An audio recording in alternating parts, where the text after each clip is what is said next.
શ્રાવણ વદ ચોથ, જેને બોળચોથ તરીકે પણ ઓળખવામાં આવે છે. કહેવાય છે કે આ તિથિએ તો સ્વયં ભગવાન કૃષ્ણએ પણ ગાય માતાની પૂજા કરીને વિશેષ ફળની પ્રાપ્તિ કરી હતી. ત્યારે શ્રી કૃષ્ણને વિશેષ ફળની પ્રાપ્તિ કરાવનાર આ તિથિએ ગાય માતાની પૂજાનો મહિમા શા માટે આટલો વિશેષ છે તે જાણીએ આજની ખાસ વાતમાં. જજાગ્રતો દૂરમુદૈતિ દૈવં તદુષુપ્તસ્ય તથૈવૈતિ દુરંગમન જ્યોતિખાન જ્યોતિરે કંતન મે મનઃ શિવ સંકલ્પમસ્તુ. જય ભગવાન મિત્રો, હું છું પ્રફુલ્લભાઈ પંડ્યા. ભક્તિ સંદેશ કાર્યક્રમની અંદર આપનું સ્વાગત છે. દર્શક મિત્રો, આજે હું વાત કરીશ બોળચોથ વિશે. કેમ કે કાલે છે, આવતીકાલે છે બોળચોથ. તો આજે હું તમને બોળચોથની જાણકારી એટલે આપું છું કે આવતીકાલે તમારે ઉપાય કઈ રીતે કરવા એ તમને ખબર પડે.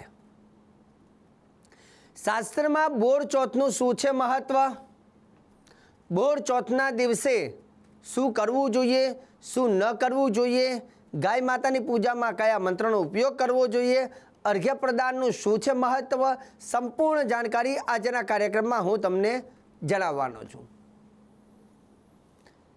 શાસ્ત્ર એવું કહે કે શ્રાવણ માસની અંદર શ્રાવણ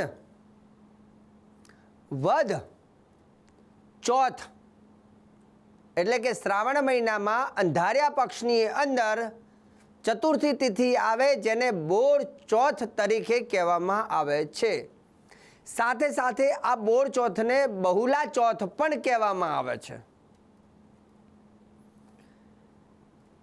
તો શું કરવું જોઈએ જ્યારે બોળચોથ હોય તે દરમિયાન શું કરવું જોઈએ? શાસ્ત્ર કહે કે ગાય સહિત એટલે કે વાછરડા સહિત ગાયની પૂજા કરવી જોઈએ.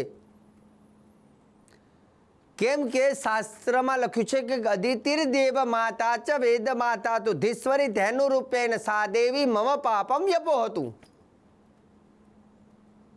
ગાય જે છે એને માતા કહેવામાં આવે છે. આમ તો માતાના પણ પ્રકાર બતાવ્યો છે કે રાજપત્ની, ગુરુપત્ની, ભ્રાતૃપત્ની તથૈવ ચ પત્ની માતા સ્વ માતા ચ પંચેતે માતર સ્મૃતા. ભારત દેશની અંદર એવું કહેવાય છે કે શાસ્ત્રમાં માતાઓના પણ અમુક નામ આપ્યા છે.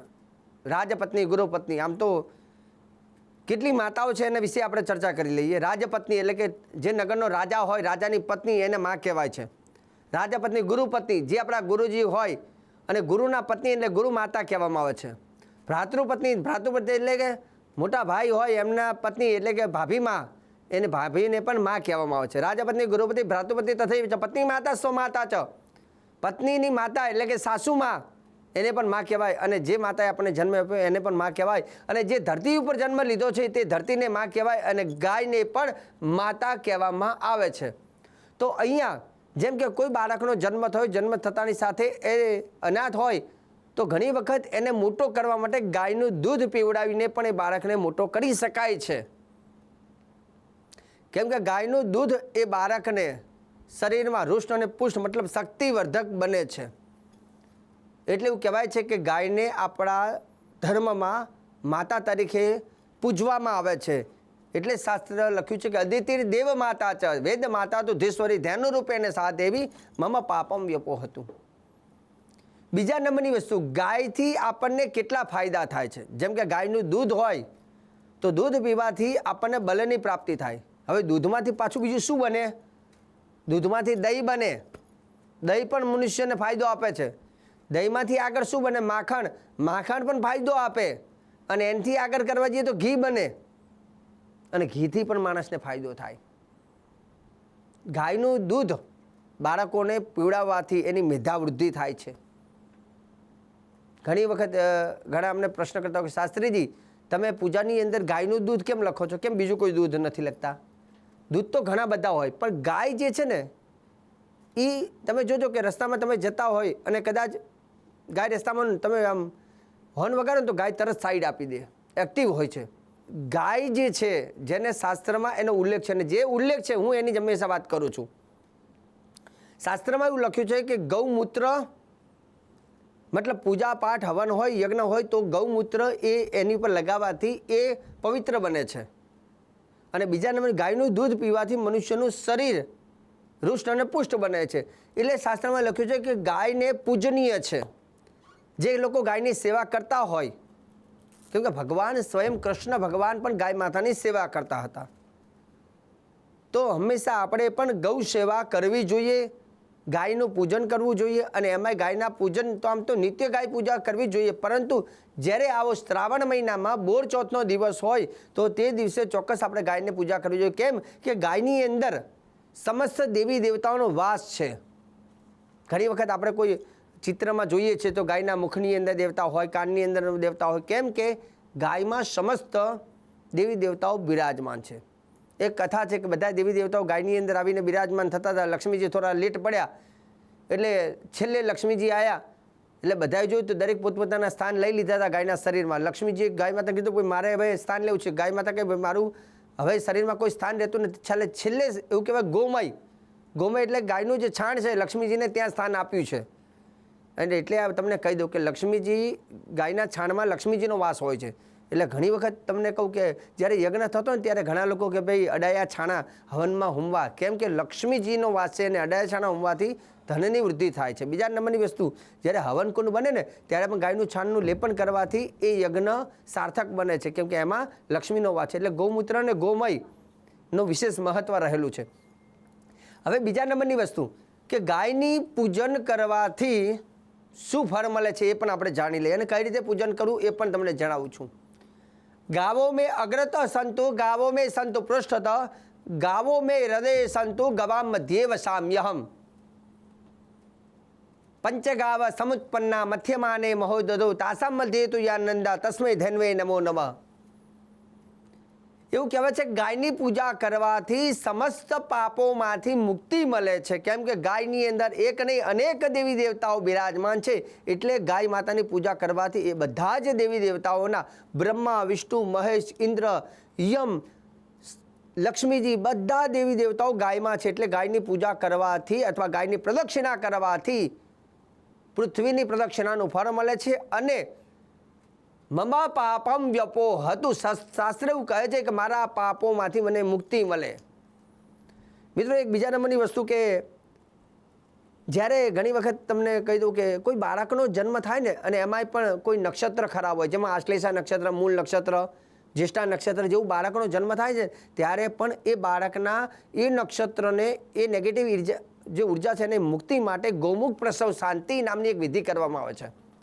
જેમાં નાના બાળકને એના મા બાપ હાથમાં રહી ગાય માતાની સમક્ષ જાય અને ગાયની પ્રદક્ષિણા કરવાની હોય છે. અને ગૌમુખ પ્રસવ નામની વિધિ એટલે થાય છે કે ખરાબ નક્ષત્રની ઉર્જાઓને નષ્ટ કરવાની કોઈનામાં તાકાત હોય તો એ ગૌ માતામાં છે, એવું શાસ્ત્ર અને વિધિ વિધાનમાં લખેલું છે.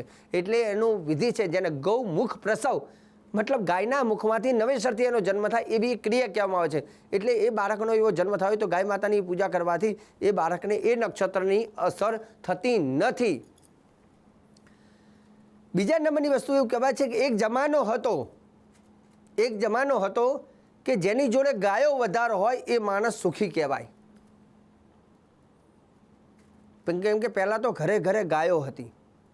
જેટલી ગાયો હોય ને, કોઈ 10 ગાયો, 15 ગાયો, 50 ગાયો, 100 ગાયો, તો એ વધારે ગાયોવાળા આવે એટલા વધારે સુખી. અત્યારે આજનો જમાનો છે ગાડીઓ કેટલી પડી છે, જેટલી ગાડીઓ વધારે હોય એટલો સુખી કહેવાય. અત્યારે પહેલાં ગૌધન જ સર્વપ્રધાનમ, પહેલાં એ વખતે ગાયનું ગૌ એ જ ધન કહેવાય અને ગાયો વધારે છે એટલો ધનિક કહેવાય.